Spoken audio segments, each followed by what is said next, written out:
사무엘상 22장 1절에서 10절까지 말씀 한 절씩 교독합니다. 그러므로 다윗이 그곳을 떠나 아둘람 굴로 도망하며 그의 형제와 아버지의 온 집이 듣고 그리로 내려가서 그에게 이르렀고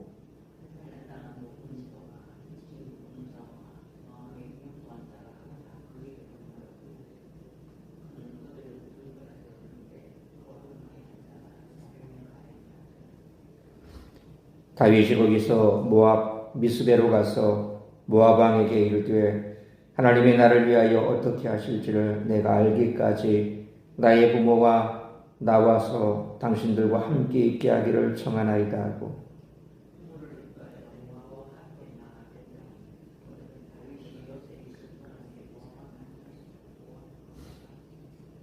선지자 갓이 다윗에게 이르되 너는 이 요새에 있지 말고 떠나 유다 땅으로 들어가라.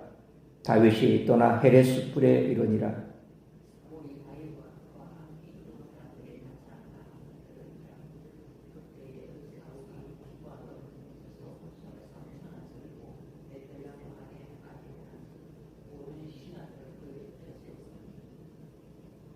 사울이 곁에 선 신하들에게 이르되 너희 베냐민 사람들아 들으라.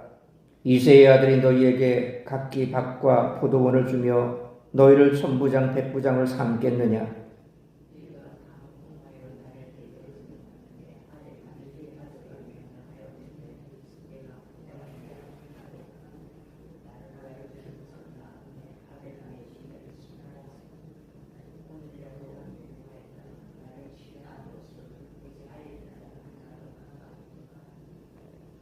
그때 에돔 사람 도액이 사울의 신하 중에 섰더니 대답하여 이르되 이새의 아들이 노베 와서 아히두베 아들 아히멜렉에게 이런 것을 내가 보았는데 아히멜렉이 그를 위하여 여호와께 묻고 그에게 음식도 주고 블레셋 사람 골리앗의 칼도 주더이다.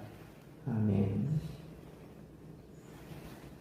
다윗은 가드에 투항했다가 미친 채 하는 비굴한 모습까지 보인 끝에 겨우 살아나왔습니다. 그러고 나서 아둘람 굴로 갔는데 여기서 그는 가족과 사울 왕정 체제에서 불이익을 당했거나 소외된 사람들과 더불어 정치 세력을 형성하기 시작했습니다. 그런데 다시 한번 놀랄만한 일이 벌어집니다. 곧 다윗이 모압의 왕을 찾아가 자기 부모의 안전을 보장해달라고 부탁한 것입니다.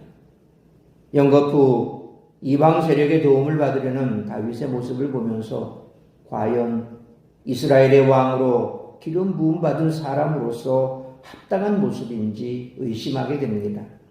더욱이 앞서 노베에서 다윗과 아히멜렉이 만나는 장면을 목격한 에돔 사람 도액이 사울에게 그 사실을 보고하는 장면까지 겹쳐집니다. 오늘 본문에서 사무엘서 저자가 이토록 다윗의 행보에 부정적 욕설을 드러낸 까닭이 무엇일까요? 아마도 그토록 위대한 왕 다윗도 이렇게 흠결이 있는 사람이라는 사실을 고스란히 내보여서 독자들이 자기 잘못을 되돌아보도록 촉구하는 것은 아닐까요?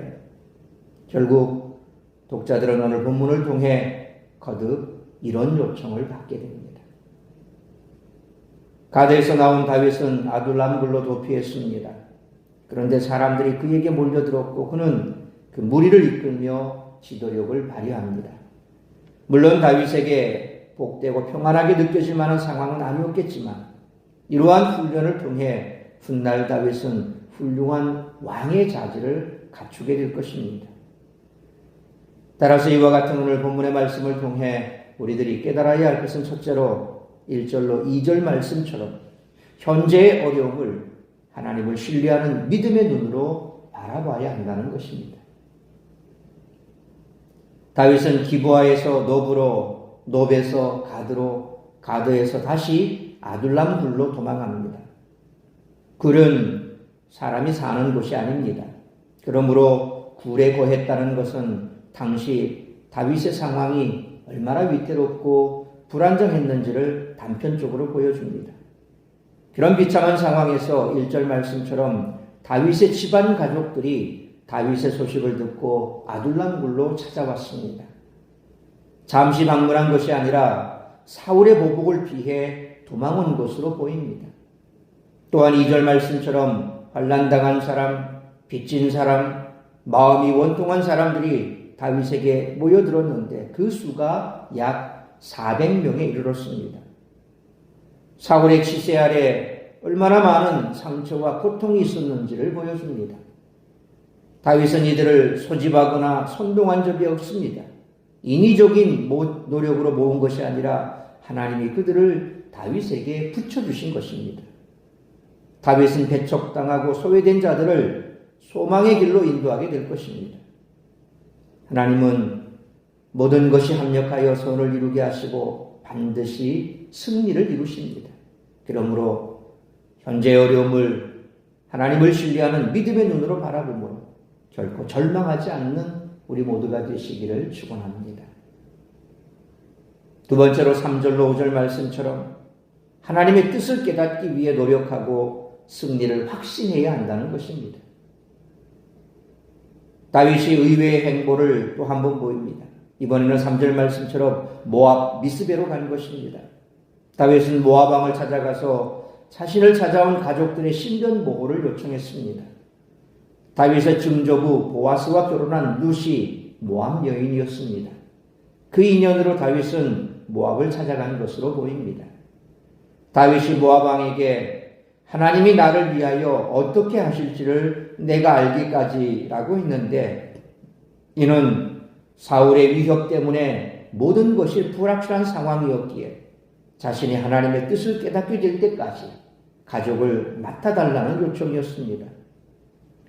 14장 47절에 사울이 이스라엘 왕위에 오른 후에 사방에 있는 모든 대적과 모압과 암몬 자손과 에돔과 소바의 왕들과 블레셋 사람들을 쳤는데 향하는 곳마다 이겼고 라는 말씀에서 알 수 있듯이 모압이 사울과 대립 관계에 있었다는 점을 고려한다면 다윗의 이 행동도 사울을 위협할 정치적 행보가 될 가능성도 있다는 겁니다. 4절 말씀처럼 다윗은 자기 부모를 모압 왕에게 데려갔으며 그가 요새에 있을 동안에 그의 부모는 모압 땅에 머무르게 되었습니다. 다윗이 머물렀던 요새가 어디인지는 정확히 알 수 없습니다. 하지만 모압 땅에 있던 모처로 볼 수 있습니다. 한편 5절 말씀에서 흥미롭게도 선지자 갓이 다윗에게 신탁을 전합니다. 사무엘하 24장 11절로 19절 그리고 역대상 21장 9절로 19절 말씀에 따르면 갓은 나중에 다윗이 왕이 된 후에 왕실 예언자가 되었습니다. 그는 다윗을 찾아와 모압의 요새에 있지 말고 유다 땅에 들어가라고 조언합니다. 다윗이 모압 왕에게 말했던 바대로 하나님의 뜻이 임한 것으로 볼 수 있습니다. 그래서 다윗은 헤렛 숲으로 갔습니다. 이처럼 다윗은 하나님의 계획과 뜻을 깨닫기 위해 부단히 노력을 했지만 아직 확신을 가질 만큼 알지는 못했던 것입니다. 하지만 다윗은 자신이 언젠가 모든 환난을 통과하고 승리하여 모압에 있는 가족들을 다시 찾아올 날이 이를 것임을 믿고 있었습니다. 그러므로 하나님의 계획과 뜻을 깨닫기 위해 부단히 노력해야 할 뿐만 아니라 반드시 모든 환난을 통과하고 승리할 날이 이를 것을 믿는 믿음으로 살아가는 우리 모두가 되시기를 축원합니다. 세 번째로 6절로 10절 말씀처럼 선한 영향력을 끼치는 참된 그리스도인으로 살아야 한다는 것입니다. 사울이 있는 기브아로 장면이 바뀝니다. 사울의 정보망은 다윗이 유다 땅에 들어왔음을 감지했고 사울은 그 사실을 보고받았습니다. 6절 말씀처럼 사울이 다윗을 추종하는 세력이 있다는 소식을 듣고 기브아의 높은 곳에 올라 손에 단창을 들고 에셀나무 곁에 앉았습니다. 이는 교만하고 권위적인 태도를 나타내며 신하들과 백성들을 강압적인 태도로 다스리고 있음을 보여줍니다. 그런 7절 말씀처럼 신하들을 향해 아무도 자기 편을 드는 자가 없는 것에 대해 불평합니다. 여기서 사울은 다윗을 이새의 아들이라 일컬으면서 신하들에게 그와 결탁해서 좋을 일이 없다라고 으름장을 놓았습니다. 그러면서 8절 말씀처럼 신하들이 다 공모해 자기를 대적하고 아들 요나단은 신하들을 선동해 매복하고 있다가 자기를 치려고 한다고 믿고 있었던 것입니다. 앞서 다윗이 노베에 있을 때 언급되었던 에돔 사람 도액이 이때 9절 말씀처럼 사울 앞에 나섭니다.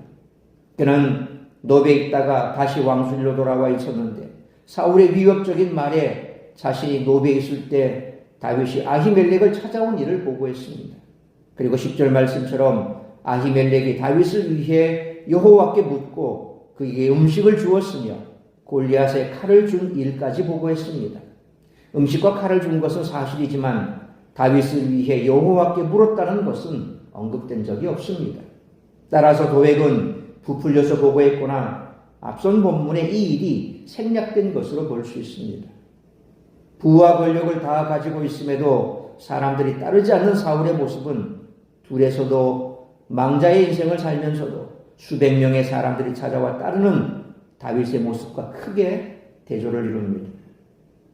그러므로 의롭고 선한 뜻을 가진 사람에게는 사람들이 모이지만 포악하고 이기적인 사람에게서는 있던 사람들마저 떠나가게 되므로 세상 속에서도 선한 영향력을 끼치는 참된 그리스도인으로 살아가는 우리 모두가 되시기를 축원합니다. 사랑하는 성도 여러분, 다윗은 아직 하나님이 어떻게 인도하시고 승리하게 하실지 알 수 없었습니다. 하지만 매 순간 하나님의 뜻을 알고자 했으며 자신의 가족과 수백 명의 추종자를 이끄는 리더로서의 책임을 성실히 이행해 나갑니다.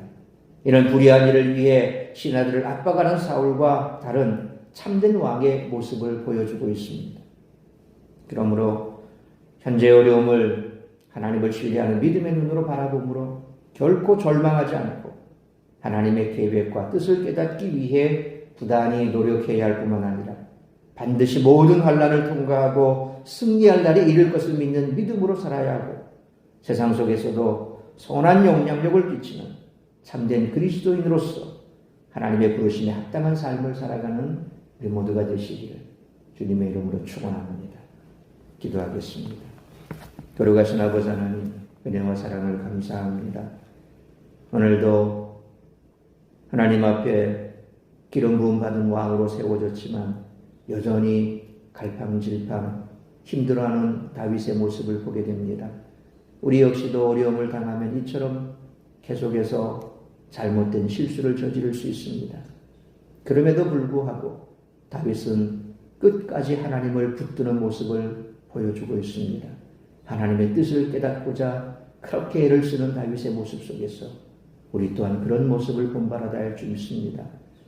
힘들고 어려운 과정 속에서 우리 역시도 판단력이 흐려질 수 있고 그래서 실수를 할 수 있습니다. 그러나 그러한 상황 속에서도 놓지 말아야 할 것은 하나님을 향한 절대 믿음입니다. 하나님을 붙들고 하나님께서 나를 통하여 이루고자 하는 뜻이 무엇인지 그 뜻을 깨닫기 위해서 하나님을 찾고 찾으면 분명 하나님은 우리를 만나주시겠다고 약속하셨습니다. 우리를 지켜주시겠다고 약속하셨습니다. 반드시 승리하겠다고 약속하셨습니다. 그러므로 어려운 상황 그리고 힘든 상황 위기의 상황 속에서라도 결코 믿음의 눈으로 바라보며 하나님을 붙들며 나아갈 수 있는 우리 모두가 되게 하여 주옵소서. 뿐만 아니라 어떠한 상황 속에서라도 우리가 참된 믿음으로 이처럼 하나님만을 의지하며 나아갈 때에 세상 가운데서도 선한 영향력을 끼칠 수 있는 믿음의 사람들이 될 줄로 믿습니다. 그럴 때에 세상이 우리를 바라보며 하나님의 영광을 보게 될 것이요. 또한 우리는 세상 속에서도 선한 영향력을 끼치는 참된 그리스도인으로 서게 될 줄 믿습니다. 오늘 이 한날도 우리에게 어떤 어려움이 있고 고난이 있고 절망적인 상황이 펼쳐진다 할지라도 믿음의 눈으로 하나님께서 우리에게 승리 주실 그날을 기대하며 기도하며 간절히 주님만을 바라보며 나아가는 우리 모든 성도들이 되고 세상 속에서 하나님의 영광을 드러내는 복된 한날의 삶을 살아낼 수 있는 우리 모든 성도들의 삶이 될 수 있도록 은총 내려 주옵소서. 오늘 이 한날도 나를 통하여서 이루고자 하는 하나님의 뜻이 무엇인지 그 뜻을 이루어낼 수 있는 우리 모든 성도들이 될 수 있기를 간절히 빌고 소원하오며 이 모든 말씀 우리 주 예수 그리스도의 이름으로 기도하옵나이다. 아멘.